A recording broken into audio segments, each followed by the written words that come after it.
whose funky beats and smooth grooves make every chase scene feel like a dance party.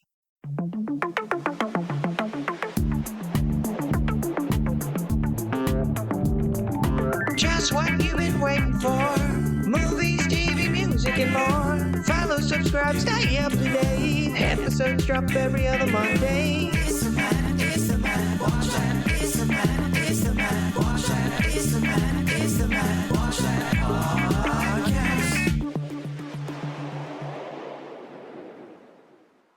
Welcome to the Matt Watch That podcast, the place for reviews, rants, and randomness. I'm your host, Matt Seroski, filmmaker, film fan. Each episode, I'm going to watch a movie or TV pilot that I probably should have seen, but never got around to. It could be a recent favorite, critic's choice, or cult classic. To join in on the conversation, follow me on Twitter, Instagram, and Facebook, at Matt Seroski. You can subscribe to my YouTube page where I'll post videos and clips from the show. If you have any opinions on what I've discussed, or suggestions as to what I should see next, use the hashtag MattWatchThat on social. Before we start, we're celebrating Black History Month on this episode of the podcast, observed every February to recognize and honor the achievements, contributions, and history of African Americans. It was founded by historian Carter G. Woodson and was expanded to a month-long observance in 1976 during the U.S. Bicentennial. The month highlights key figures, events, and milestones in African American history, such as the Civil Rights Movement, the abolition of slavery, and influential individuals like Martin Luther King Jr., Rosa Parks, and Harriet Tubman. Each year has a theme focusing on different aspects of Black culture and history, and serves as a reminder of ongoing struggles for racial equality. It plays a key role in the education and fostering awareness about African American contribution to U.S. history. On to the main attraction. Each review will end with a ranking out of 5 stars. 1 star is skip it, 2 stars watch at your own risk, 3 stars standard fare, 4 stars worth checking out, and 5 stars must see. Now, if I give a title 5 stars, it doesn't mean I'm comparing it to Casablanca, Jaws, or Seinfeld. I rank titles based on other movies or TV series in that genre and at that time period. On this episode of the podcast, I'll be reviewing Shaft from 1971.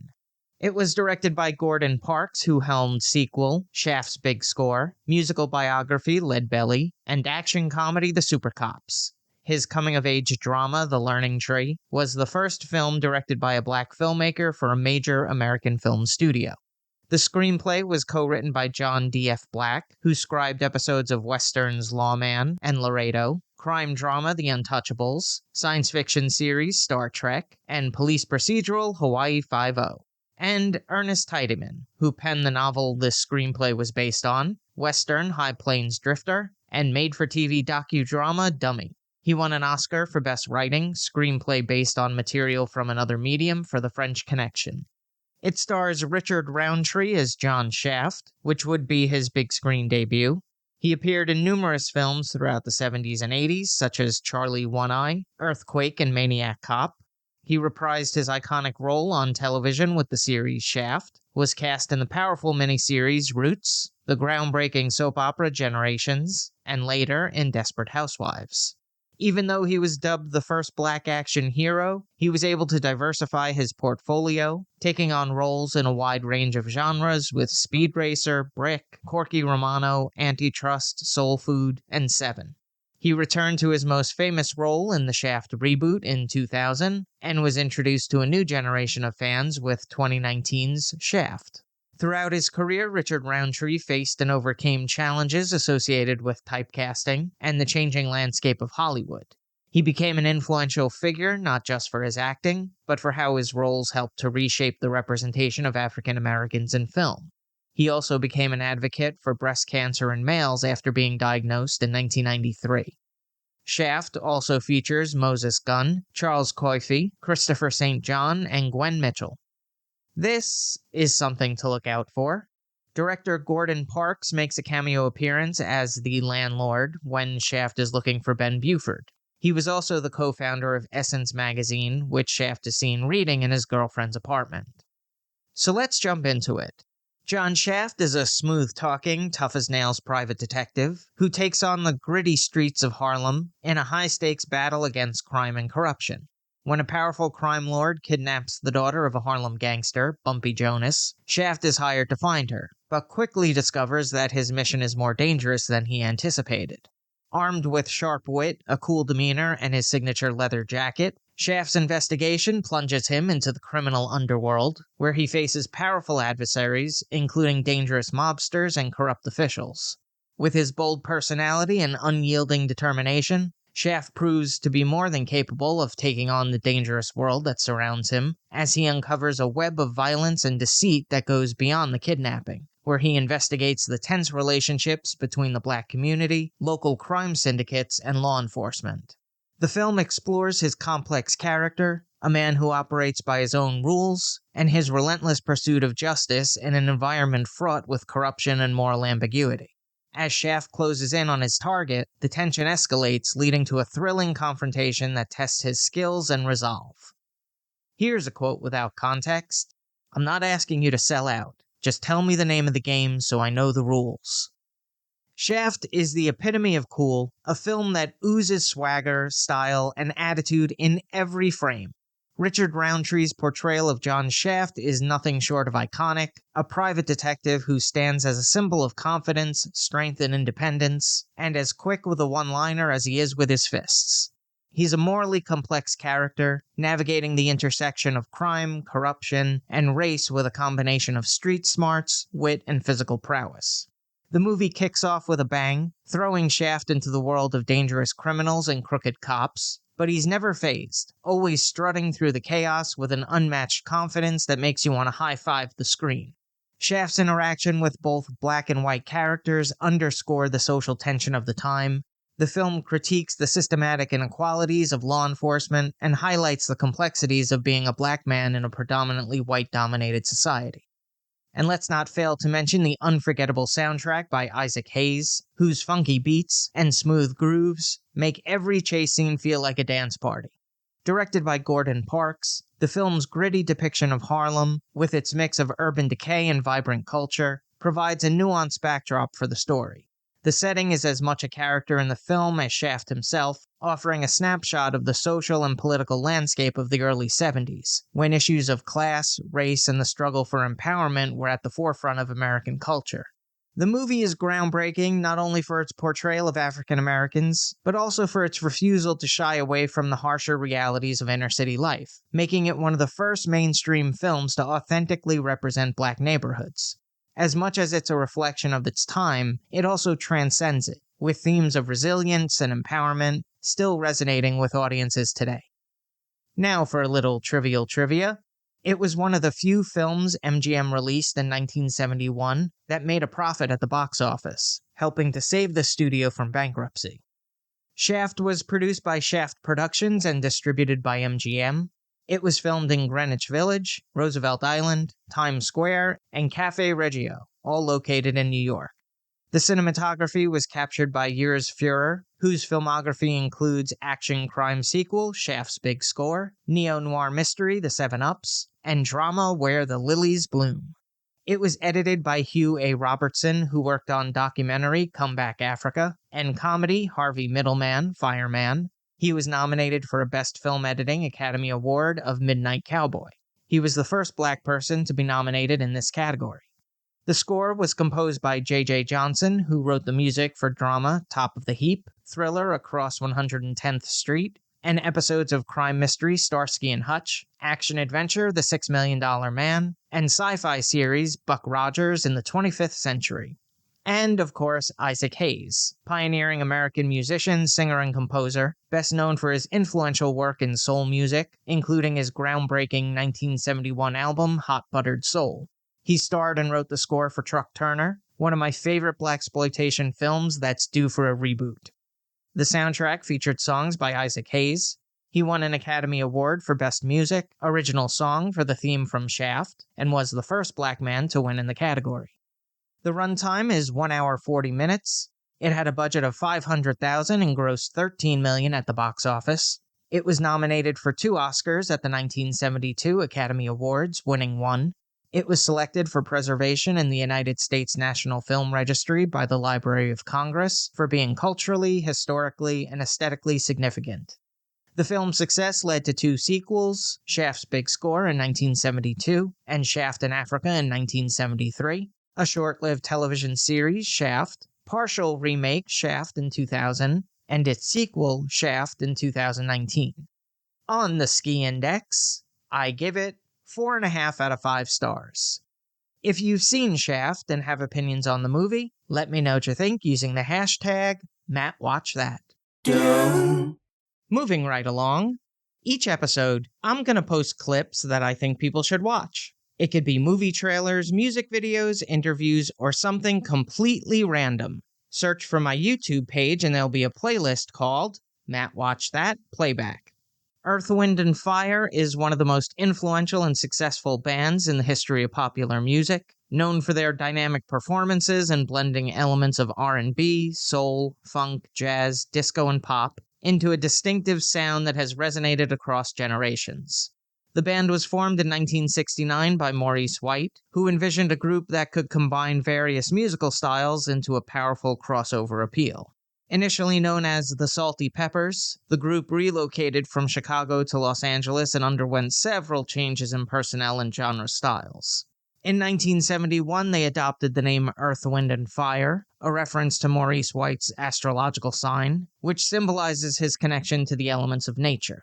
Their early music was more focused on funk and soul, but by 1972, Earth, Wind & Fire signed with Warner Brothers Records and evolved into a more experimental and eclectic force.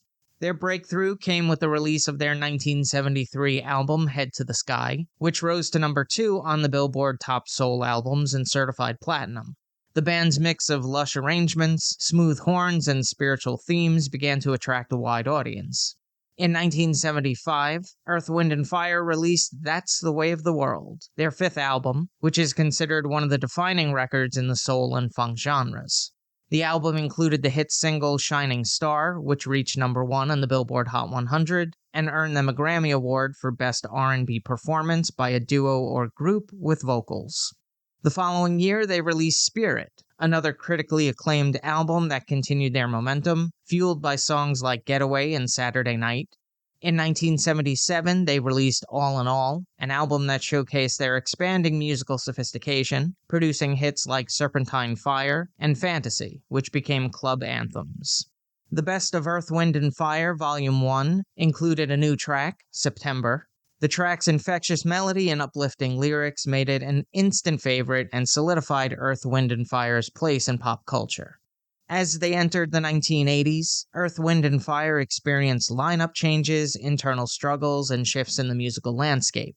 This period was marked by less commercial success than their earlier years, but they continued to release albums including Powerlight and Touch the World, with successful singles Fall in Love with Me, Side by Side, Magnetic, and System of Survival. In 2000, Earth, Wind & Fire was inducted into the Rock and Roll Hall of Fame, recognizing their contribution to shaping the music of the 20th century. Maurice White, who had taken a step back from touring due to his battle with Parkinson's disease, remained involved with the band until his death in 2016. In the years that followed, Earth, Wind & Fire continued to tour with original members such as Philip Bailey and Verdine White. With a catalog of timeless songs, they remain one of the most influential and celebrated bands in history. Their unique fusion of musical genres, expansive horn section, and sophisticated arrangements sets them apart from their contemporaries and continue to inspire new generation of artists and fans alike. Earth, Wind & Fire have sold over 100 million records worldwide, received 9 Grammy Awards, and have earned numerous accolades for their groundbreaking music and performances. I've selected clips of some of their biggest hits. They're all available in the Matt Watch That Playback playlist on YouTube. Check it out. Now it's time for the recommendation. Yes, that's the word recommendation with Matt in the middle. I'm going to end each podcast with my own recommendation of a movie or TV series. This go around, we're talking about an actor and some of his movies. Samuel L. Jackson is one of the most prolific and versatile actors of his generation, known for his commanding presence, distinctive voice, and wide-ranging roles across various genres. Born on December 21st in Washington, D.C., Jackson's career spans over 5 decades, during which he's become one of Hollywood's most recognizable and highest-grossing stars. He first gained significant attention with his breakthrough role in Spike Lee's Do the Right Thing, but it was his collaboration with director Quentin Tarantino in films like Pulp Fiction that cemented his status as a major star. Jackson's portrayal of Jules Winfield, with his unforgettable dialogue and charisma, earned him an Academy Award nomination. He later became a staple in action films, notably as the tough, iconic character of Nick Fury in the Marvel Cinematic Universe. Jackson's remarkable range is evident in his ability to move from intense dramas, to comedies, to action, and beyond, always bringing a unique energy and depth to his characters. With over 150 films to his name, Jackson's impact on cinema is undeniable, as he continues to be one of the most influential and bankable actors in the industry. But I wanted to focus on one of my favorite films in his canon, and the trilogy that emerged from it. Unbreakable, one of the best origin stories for comic book aficionados. The film tells the story of David Dunn, portrayed by Bruce Willis, a seemingly average man who survives a catastrophic train crash without a scratch. He meets comic book gallery owner Elijah Price, played by Samuel L. Jackson, who is the opposite of Dunn, being physically fragile yet possessing a brilliant intellect. Elijah's belief in the essence of unbreakable people, those destined for greatness, and his search for a hero creates a counterpoint to David's reluctance to embrace his power.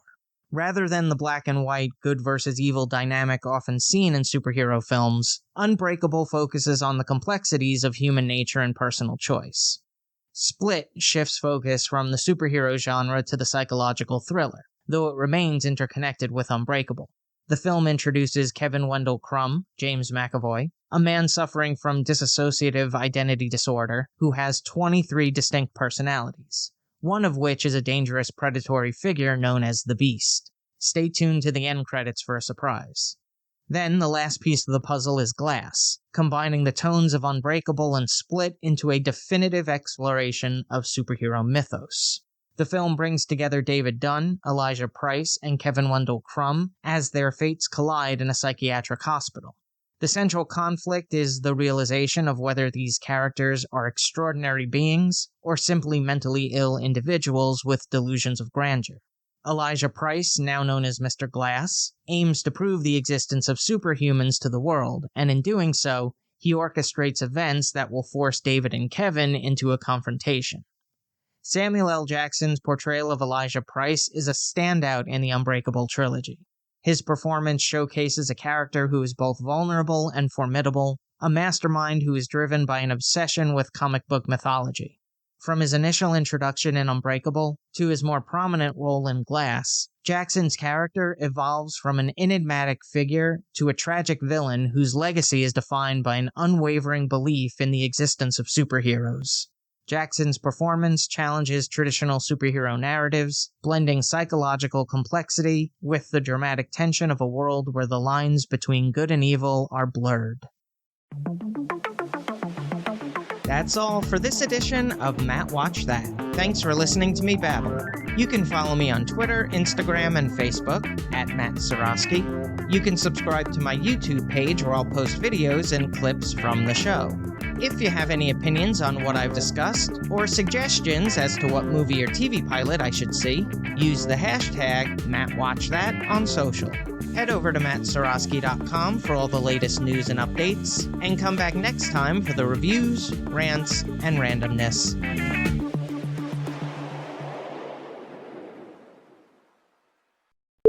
The film tells the story of David Dunn, portrayed by Bruce Willis, a seemingly average man who survives a catastrophic train rash.